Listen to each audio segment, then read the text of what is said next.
Hello everyone, hope you all are doing good. Today we will discuss about the topic law of diminishing marginal utility. So let's start. This law of diminishing marginal utility comes under the cardinal approach of consumer behavior. Law of DMU states that as we consume more and more units of commodity, the utility derived from each successive unit goes on decreasing. Here the utility means the want satisfying power of a commodity.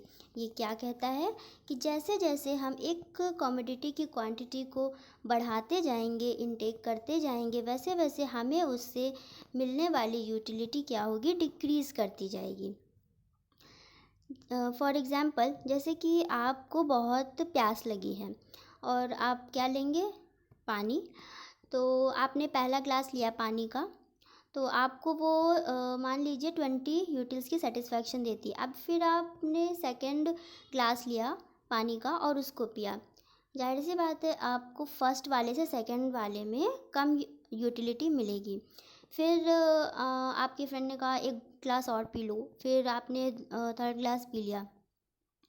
फिर आपको क्या होगा, second वाले से अब third में कम satisfaction मिला. फिर आपने फोर्थ पी लिया, है ना, फोर्थ ग्लास भी ले लिया अपने फ्रेंड के कहने पे. देन क्या हुआ, अब थर्ड वाले से भी कम आपको मिली यूटिलिटी. ओके, सो यहाँ पे क्या हो रहा है, यूटिलिटी कम और कम और कम होती जा रही है. क्या हो रहा है, डिक्रीज़ हो रहा है. यही हमारा LDMU है. और here we will take another example. For example, an individual might buy a certain type of chocolate for a while soon. कुछ टाइम तक एक इंडिविजुअल मान लो एक ही टाइप की चॉकलेट ले रहा है. सून दे में लेस और choose another type of chocolate. कुछ टाइम बाद वो उस चीज़ को या तो कम लेंगे या तो फिर क्या करेंगे, दूसरे टाइप की चॉकलेट वो ख़रीद लेंगे या फिर उसकी जगह पे कुकीज़ ख़रीद लेंगे. ऐसा वो क्यों करेंगे, because the satisfaction they were initially getting from the chocolate is diminishing. जो चॉकलेट से उन्हें इनिशियली सेटिस्फैक्शन मिल रहा था वो क्या हो गया, अब डिक्रीज़ हो गया, डिमिनिशिंग होता चला जा रहा है. इसलिए वो क्या करेंगे, अपनी कमोडिटी चेंज करेंगे या तो फिर उस क्वांटिटी को कम लेंगे. So this is what, this is the law of diminishing marginal utility. This law was given by German economist H. Gaussen, known as Gaussen first law of consumption. Okay, this is also known as fundamental law of satisfaction and fundamental psychological law. So next comes assumption of law of DMU. First, cardinal measurement of utility. Satisfaction measured in quantitative terms such as 1 to 3. जब हम satisfaction को measure करते हैं quantitative terms में, जैसे कि 1 2 3 के terms में, तो हम क्या बोलते हैं कि हम उसका कार्डिनल मेजरमेंट कर रहे हैं यूटिलिटी का. Then comes consumption of reasonable quantity. Here it means अगर आप पानी का ग्लास ले रहे हैं तो आप स्पून में पानी नहीं ले सकते. जैसे कि अगर आपको प्यास लगी है तो आप एक ग्लास में आपका पानी होना चाहिए, ना कि आपका चम्मच में पानी हो चाहिए. अगर आप चम्मच से पानी लेंगे तो आप पहले चम्मच से लेंगे तो फिर सेकंड चम्मच, फिर थर्ड चम्मच मांगेंगे, मतलब वहाँ तो आपकी सेटिस्फाइंग पावर और ज़्यादा होती जाएगी कि हमें सेकंड यूनिट भी मिले. तो इसके लिए क्या ज़रूरी है अंडर DMU कि हम अगर प्यास लगी है तो हम ग्लास में ही पानी लें और उसको कंज्यूम करें. Okay, then comes continuous consumption. इसका क्या होना चाहिए, कंटिन्यूस कंजम्पशन होना चाहिए. ऐसा नहीं होना चाहिए कि आपने चॉकलेट खाई, सुबह खाई, दोपहर में खाई, फिर शाम को खाई, फिर दूसरे दिन खाई, है ना. आपका ये एक टाइम पे कॉन्टीन्यूस प्रोसेस होना चाहिए. No change in quantity. Quantity में चेंज नहीं होना चाहिए. एंड हेयर्स ऑल्सो क्वालिटी में भी चेंज नहीं होना चाहिए. अगर आपने वनीला की चॉकलेट ली है तो आपको वही खानी चाहिए, ना कि आप फिर उसका टाइप चेंज करें. Then comes rational consumer. Rational consumer कौन होता है, consumer who can measure, calculate and compass the utilities of different commodities. मतलब हर वो कॉमोडिटी से डिफरेंट उसे क्या क्या यूटिलिटीज़ मिल रही हैं, यूटिलिटीज़, वो उस चीज़ को मेज़र कर सके. Then comes independent utilities. All commodities consumed by a consumer are independent MU, that is marginal utility of one commodity has no relation with marginal utility of another commodity. For example, आपने clothes लिए और आपने shoes लिए, वहाँ पे हमारा clothes के satisfaction से शूज़ के सेटिस्फैक्शन का कोई रिलेशन नहीं है। आप उन दोनों को मैच नहीं कर सकते एक दूसरे से। अगर आप क्लोथ्स का आप देख रहे हैं यूटिलिटी, आप उसका मेज़र कर रहे हैं, तो आप उसी का मेज़र करेंगे, उसी को लॉ ऑफ DMU के अकॉर्डिंग नोटिस करेंगे, मेज़र करेंगे utilities. Okay, then comes first income and prices. Income of the consumer and prices of consumer remain fixed.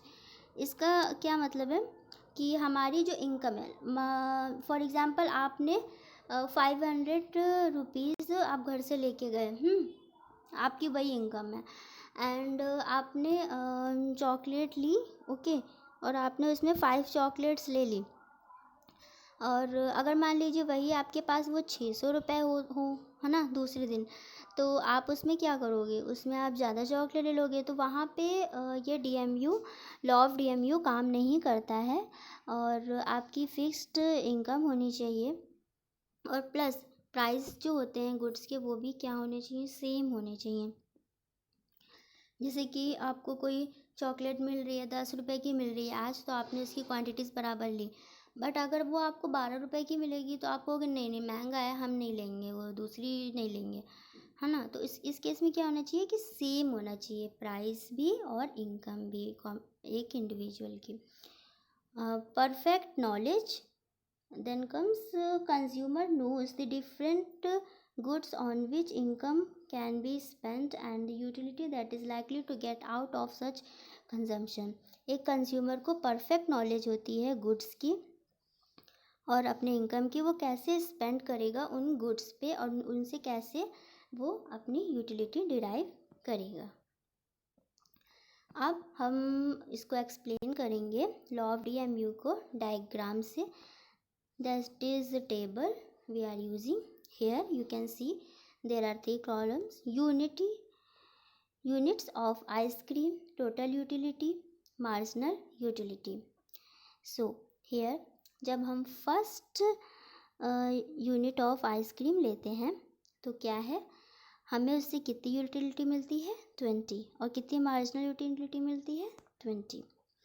जब हम सेकेंड कंज्यूम करते हैं यूनिट ऑफ आइसक्रीम तो हमें उससे क्या मिलती है, total utility 36 and marginal utility क्या हो गई 16 हो गई।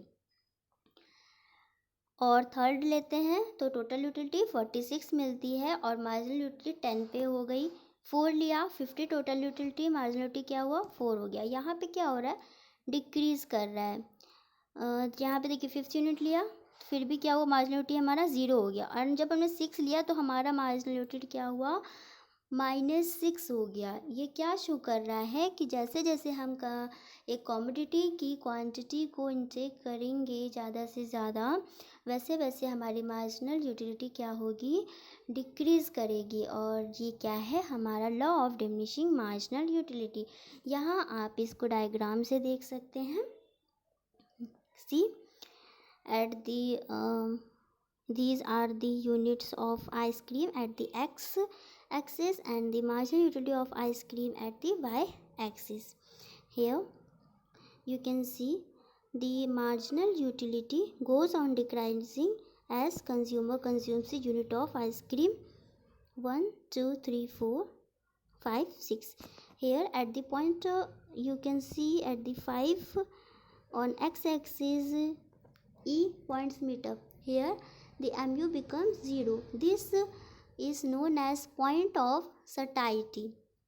इस पॉइंट के बाद हमारा MU क्या होता है, नेगेटिव हो जाता है। जब हमें चाहती नहीं रह जाती कि हम कोई चीज़ मतलब इनहेल कर पाए, हम अगर वो चीज़ खा लेंगे उस कॉमोडिटी की तो हमें वो डैमेज प्रोड्यूस करेगा, वहाँ हमारी नेगेटिव MU होता है, उससे हमें कोई सेटिस्फैक्शन नहीं मिल रहा होता है ना। अब एक टाइम होता है अप टू दैट हमें सेटिस्फैक्शन मिलता रहता है। और so class that's it for today. ये हमारा था law of diminishing marginal utility. Next हम पढ़ेंगे ऑर्डिनल यूटिलिटी। Thank you.